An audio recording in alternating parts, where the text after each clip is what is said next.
2025년 1월 1일 새해 첫날, 전 세계 사람들이 희망찬 새해를 맞이하는 그 순간, 미국 루이지애나주 뉴올랜스의 프렌치 쿼터, 수천 명의 사람들이 모여 새해를 축하하고 있었습니다. 오전 3시 15분, 한 대의 픽업 트럭이 바리게이트를 뚫고 군중 속으로 돌진했습니다. 비명소리가 가득했습니다. 사람들이 쓰러졌습니다. 그리고 트럭에서 내린 남성이 경찰을 향해 총을 쏘기 시작했습니다. 15명이 목숨을 잃었습니다. 35명이 부상을 당했습니다. 범인은 경찰과의 총격전 끝에 사망했습니다. 트럭 안에서 발견된 것은 IS 깃발과 사제 폭발물이었습니다. 안녕하세요 여러분, 실제 사건 미스터리 루디입니다. 오늘은 2025년 새해 첫날 전 세계를 충격에 빠뜨린 뉴올랜스 차량 돌진 테러 사건을 다뤄보려고 합니다. 이 사건은 단순한 테러가 아닙니다. 이것은 퇴역 군인의 급진화, 자생 테러의 위험성, 그리고 미국 사회가 직면한 새로운 위협에 대한 이야기입니다. 본격적으로 시작하기 전에 구독과 좋아요, 알림 설정 부탁드립니다. 이런 무거운 사건들을 다룰 때마다 루디는 더 많은 분들이 이 이야기를 들어야 한다고 생각합니다. 뉴올랜스 그리고 프렌치 쿼터. 먼저 사건이 발생한 장소에 대해 알아보겠습니다. 뉴올랜스는 미국 남부 루이지애나주의 대표적인 관광 도시입니다. 재즈 음악의 고향이자 프랑스 식민지 시절의 건축물들이 남아있는 역사적인 도시죠. 특히 프렌치 쿼터는 뉴올랜스의 심장부입니다. 18세기 프랑스 식민지 시절의 건물들이 그대로 보존되어 있고, 좁은 골목길과 발코니가 있는 건물들이 독특한 분위기를 만들어냅니다. 그리고 그 프렌치 쿼터의 중심에 버번 스트리트가 있습니다. 이곳은 낮에는 관광객들로, 밤에는 파티를 즐기는 사람들로 가득 찬 곳입니다. 바, 클럽, 라이브 재즈 공연장들이 즐비하죠. 특히 새해 전날 밤과 새해 첫날 새벽은 버번 스트리트가 가장 붐비는 시간입니다. 전 세계에서 온 관광객들과 현지 주민들이 함께 모여 새해를 맞이합니다. 2025년 1월 1일 새벽도 마찬가지였습니다. 수천 명의 사람들이 버번 스트리트에 모여 있습니다. 술을 마시고 춤을 추고 새해를 축하했습니다. 그들은 몰랐습니다. 불과 몇 분 후 이 즐거운 축제가 피로 물들 것이라는 것을. 2025년 새해 첫날 오전 3시 15분, 대부분 사람들이 여전히 파티를 즐기고 있었습니다. 일부는 집으로 돌아가는 중이었고, 일부는 다음 장소로 이동하고 있었습니다. 버번 스트리트는 차량 통제 구역이었습니다. 보행자들의 안전을 위해 차량 진입이 금지되어 있었죠. 바리게이트가 설치되어 있었습니다. 그런데 한 대의 흰색 픽업 트럭이 접근했습니다. 포드 F-150 라이트닝 전기 트럭이었습니다. 트럭은 속도를 높였습니다. 그리고 바리게이트를 향해 돌진했습니다. 바리게이트를 뚫고 군중 속으로 들어갔습니다. 비명소리가 터져나왔습니다.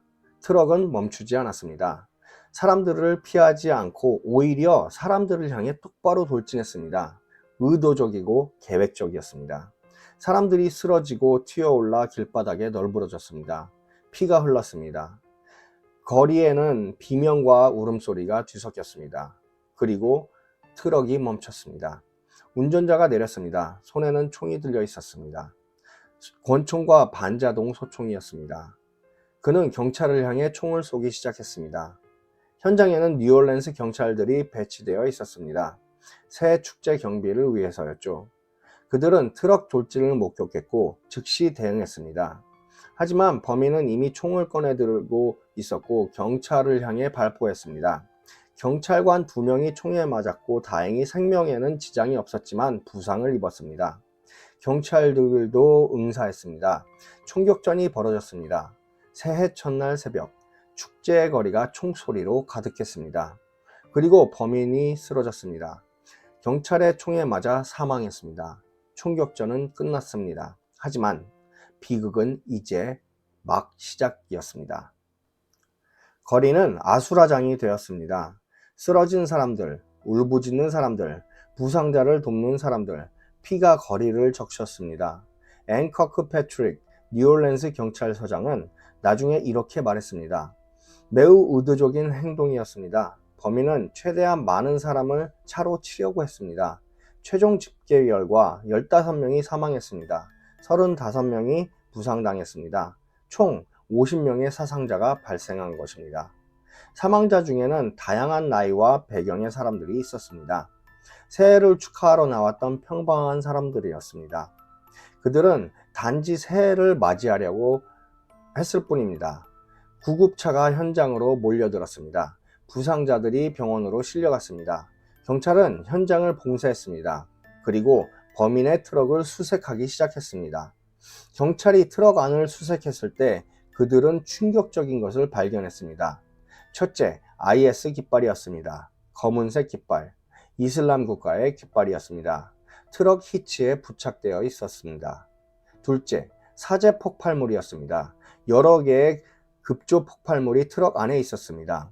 그것도 원격 폭파 장치와 함께. 셋째, 무기들이었습니다. 권총과 반자동 소총. 범인은 충분한 화력을 준비하고 있었습니다. 경찰은 즉시 FBI에 연락했습니다. 이것은 단순한 차량 돌진 사고가 아니었습니다. 이것은 테러였습니다. FBI는 주변 지역을 수색했습니다. 그리고 놀라운 것을 발견했습니다. 프렌치 쿼터 곳곳에 추가 폭발물이 설치되어 있었습니다.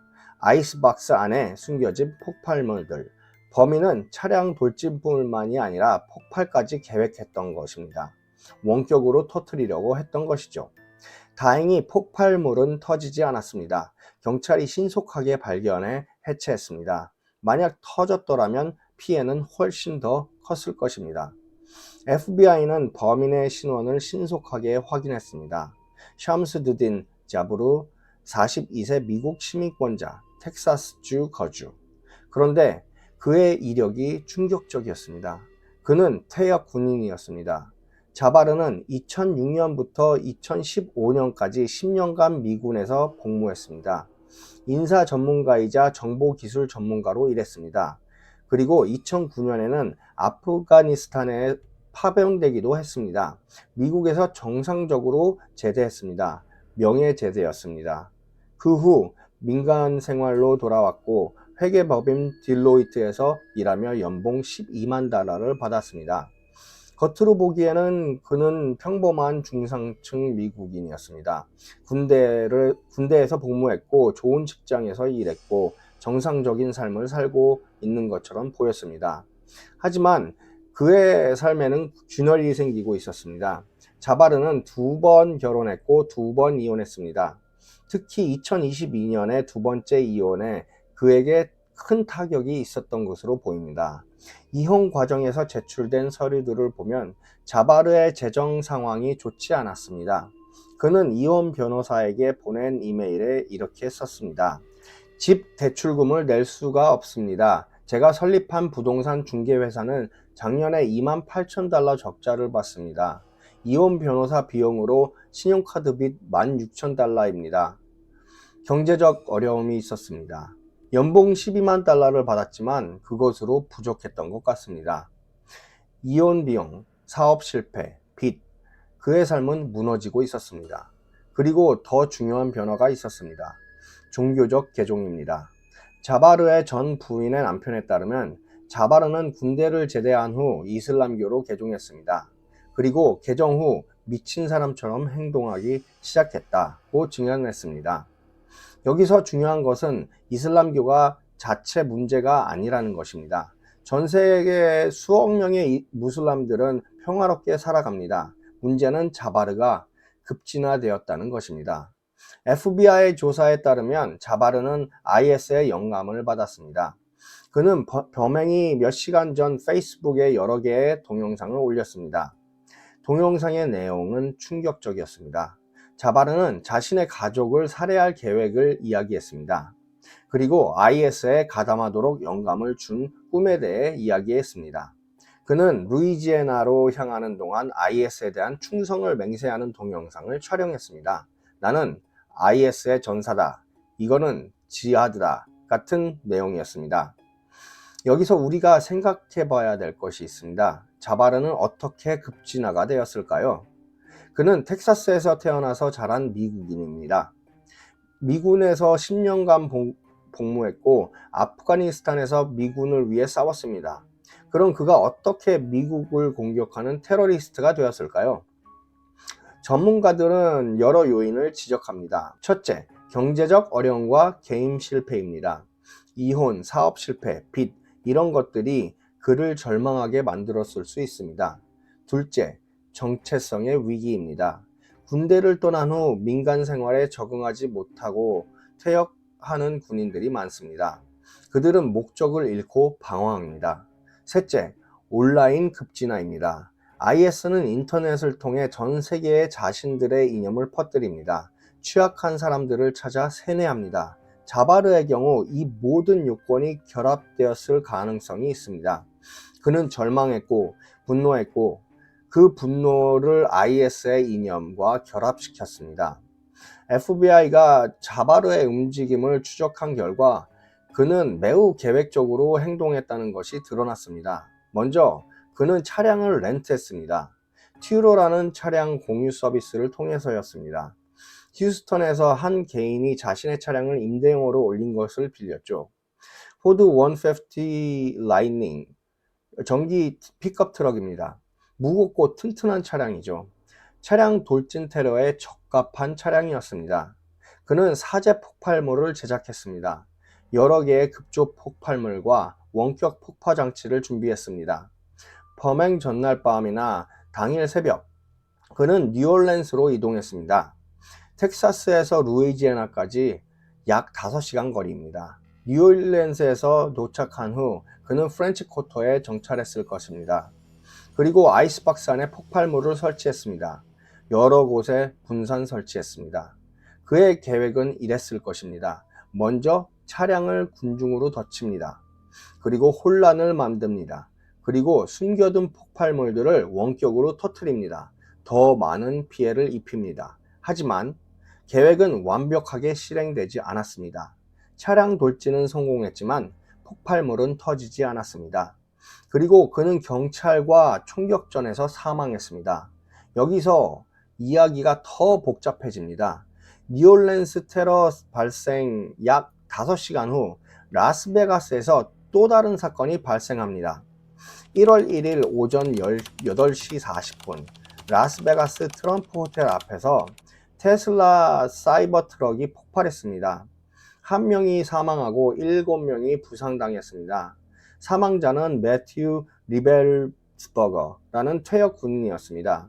그는 차 안에 있다가 폭발로 숨졌습니다.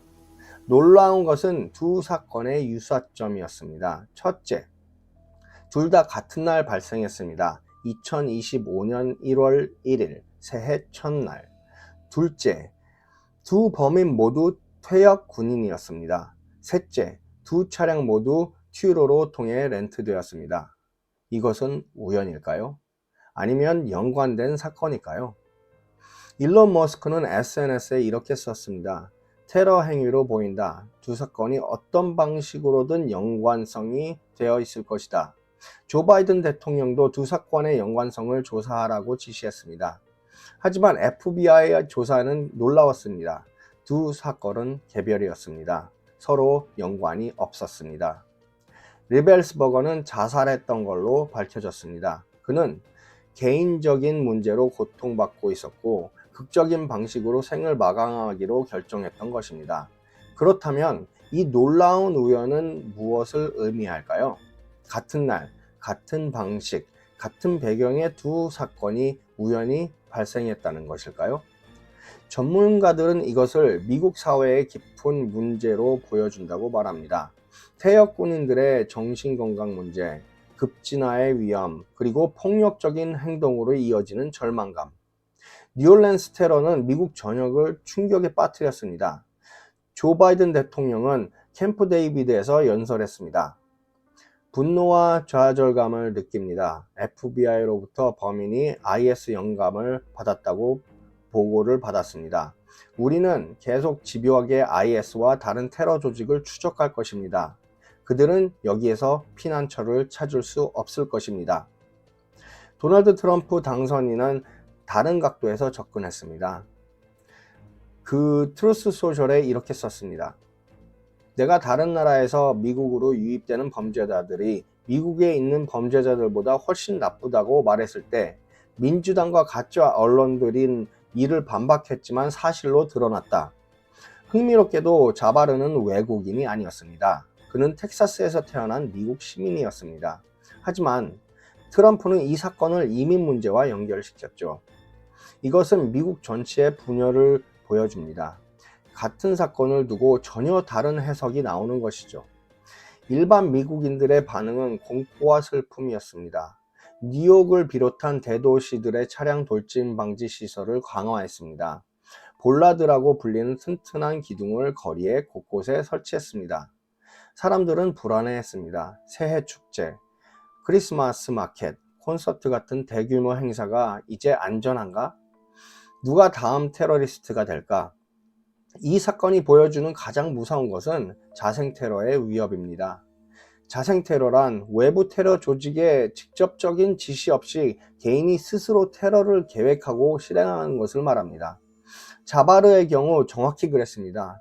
FBI 조사 결과 그는 IS 조직과 직접 연락하지 않았습니다. IS로부터 자금이나 무기도 전달받지 않았습니다. 공범도 없습니다. 그는 단지 온라인에서 IS의 선전물을 보고 영감을 받았을 뿐입니다. 그리고 스스로 결정해서 테러를 계획하고 실행했습니다. 이것은 바로 자생 테러가 무서운 이유입니다. 막기가 매우 어렵죠. 조직적 테러의 경우 정보기관이 조직원들의 통신을 감청하고 자금 흐름을 추적하고 사전에 차단할 수 있습니다. 하지만 자생 테러리스트는 혼자 행동합니다. 누구와도 의논하지 않습니다. 겉으로 평범한 시민처럼 보입니다.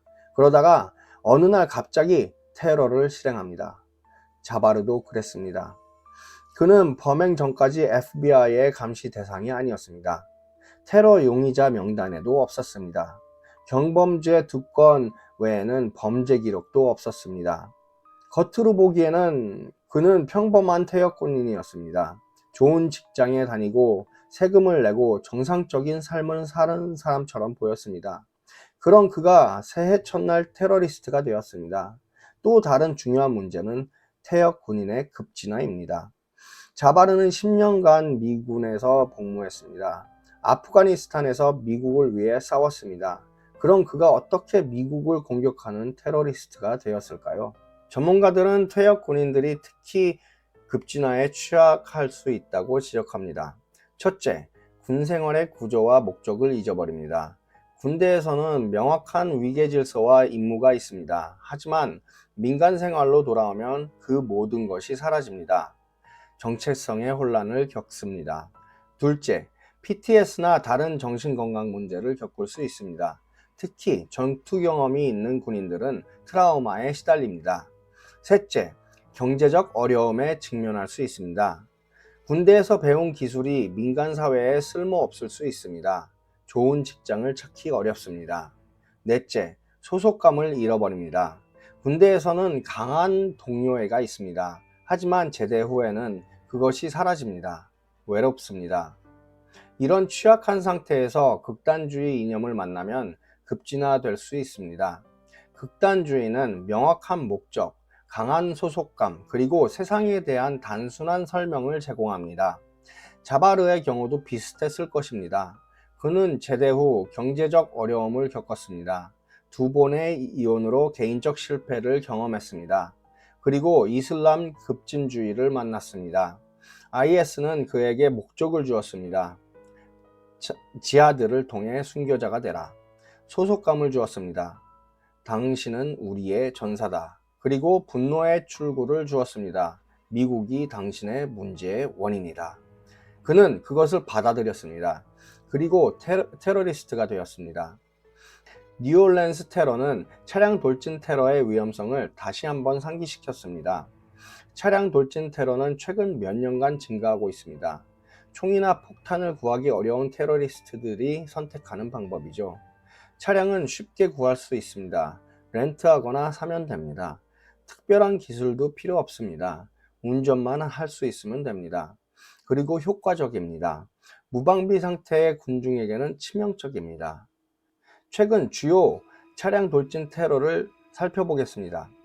2016년 니스 프랑스 혁명 기념일 축제에서 트럭이 군중을 덮쳐 86명이 사망했습니다. 2016년 베를린 크리스마스 마켓에서 트럭 돌진으로 12명이 사망했습니다. 2017년 스톡홀름 트럭 돌진으로 5명이 사망했습니다. 2017년 뉴욕 맨해튼에서 트럭이 자전거 도로로 돌진해 8명이 사망했습니다.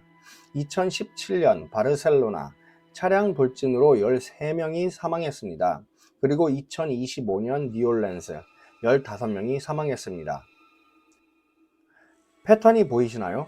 대부분 축제나 관광지 같은 사람이 많은 곳에서 발생합니다. 보안이 상대적으로 느슨한 곳입니다. 소프트 타겟이라고 부르는 곳이죠. 대응하기도 어렵습니다. 차량을 완전히 막을 수 없습니다. 차는 필수적인 교통수단이니까요. 그래서 도시들은 볼라드를 설치하고 바리게이트를 강화하고 차량 접근을 제한합니다. 하지만 완벽한 방어는 불가능합니다. 테러리스트는 항상 새로운 방법을 찾아냅니다. 이제 이 사건에서 가장 중요한 사람들에 대해 이야기해야 합니다. 바로 희생자들입니다. 15명이 목숨을 잃었습니다. 그들은 단지 새해를 축하하고 싶었을 뿐입니다. 친구들과 시간을 보내고 음악을 듣고 춤을 추고 새로운 해의 시작을 기념하고 싶었을 뿐입니다. 그들 중에는 대학생들이 있었습니다. 젊은 커플들이 있었습니다. 가족과 함께 나온 사람들이 있었습니다. 관광객들이 있었습니다. 모두 평범한 사람들이었습니다. 아침에 일어나 커피를 마시고 일을 하고 사랑하는 사람들과 시간을 보내고 그런 평범한 사람들이었습니다.